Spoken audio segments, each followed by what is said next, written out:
Hey everyone, Nathan Nerdark here from Nerdarchy for Nerds by Nerds. Today we're going to be talking about our Game Master tips using minor magical items. I'm Ted. And I'm Dave. So what do you mean by minor magic items? Good question. I would say minor magic items for me is when I take something that maybe even inspiration from real life. I'm like, this makes my job easier. Would a mage ever create this?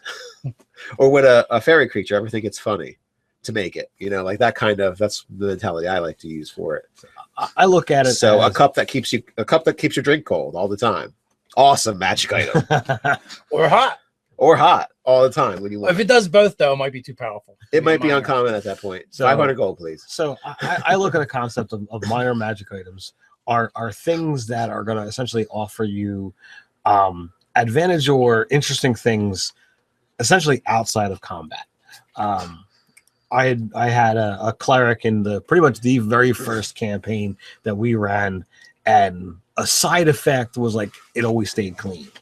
So if you want to offer up magic items to your players as rewards at really low levels, you can offer up what the game would just consider like a quirk or a feature just as its sole property, you know. And it's like, all right, well, that I was actually going to say exactly that.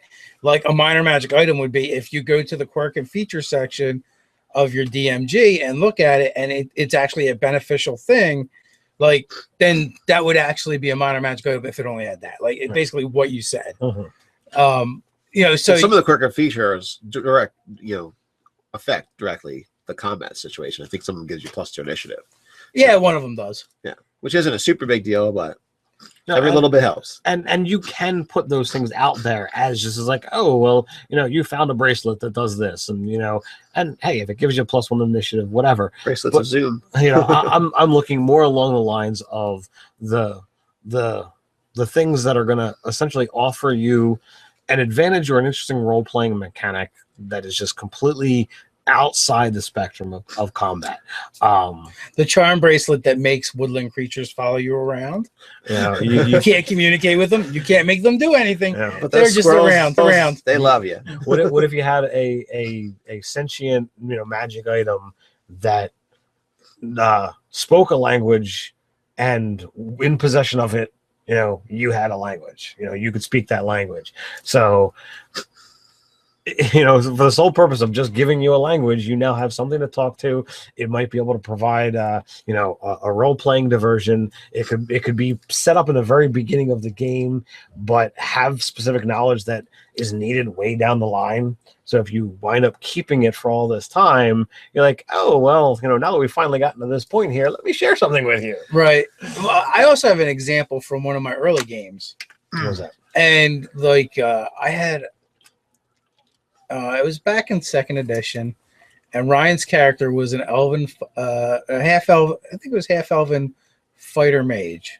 Okay. And you know, his father was human, his mother was elven, but she had passed away, and she was a wizard or sorceress, and she left him an enchanted spell book, and he became a magic user, a mage, by learning from the book.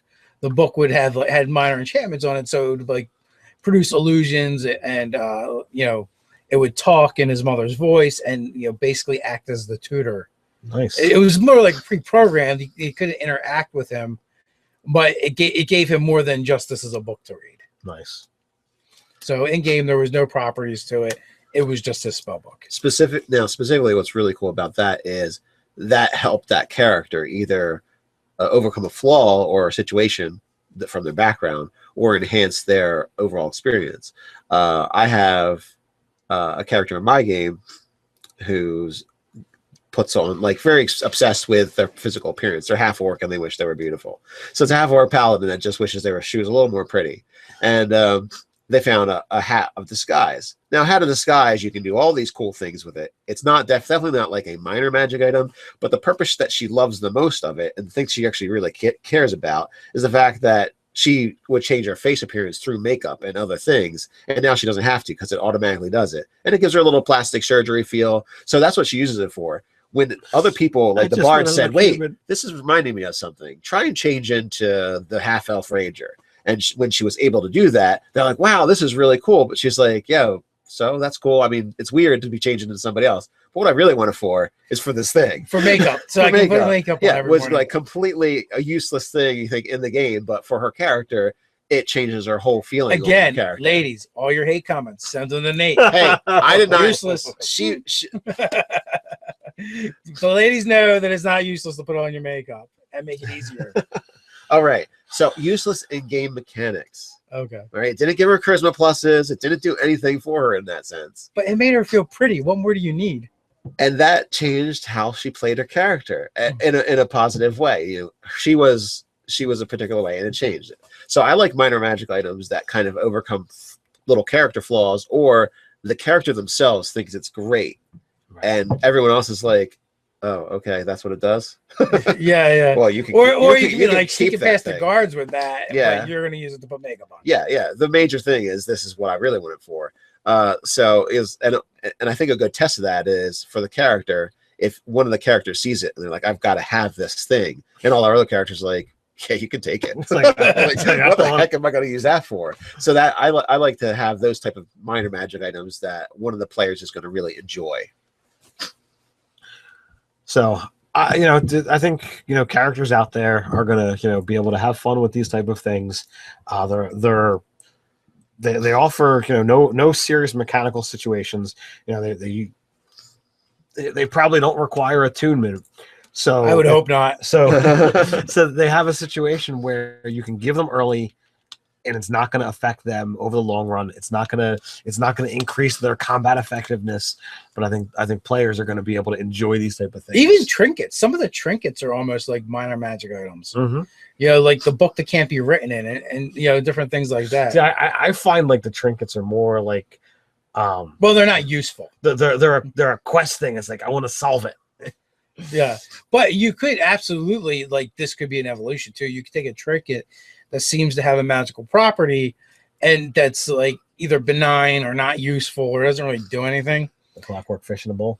The clockwork fish in a bowl, and then you can kind of like progress it to, okay, now it's actually useful. It's just not mechanically advantageous to the character, and then later on you can actually progress it into a full blown magic item if that's what you want it to do. So like there's different things you can do with that as well. I mean, that's kind of fun where you can like take your character's magic items and level them up with them. And a great place to start would be a minor magic item that is just kind of like they're attached to it more out of sentimental value and its quirkiness than they are over what it does for them. Right. And you can slowly level that up and make it more useful in the game. And to add to that, the mystery factor of, oh, this is a minor magic item, but it is something more. I like to have the identify skill for that be changed. The identify spell be changed a little bit because I feel like it just like is the mechanical readout is what it spits out at you about what the item does. That's just my read on it, my take on it. But I like to dial it back where it's not as specific, and you still have to mess around with it and play around with it. I have what the party calls a mead stick.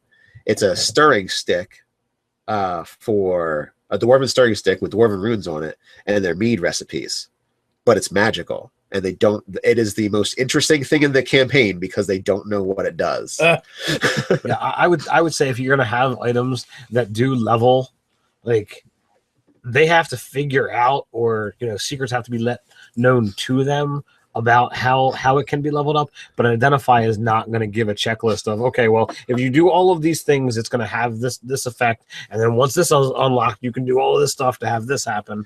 I think that's too. It takes away the mystery and the fun of discovery. And I would definitely go that route. Yeah, and I would say with keeping the mystery, you don't even have to know what it does.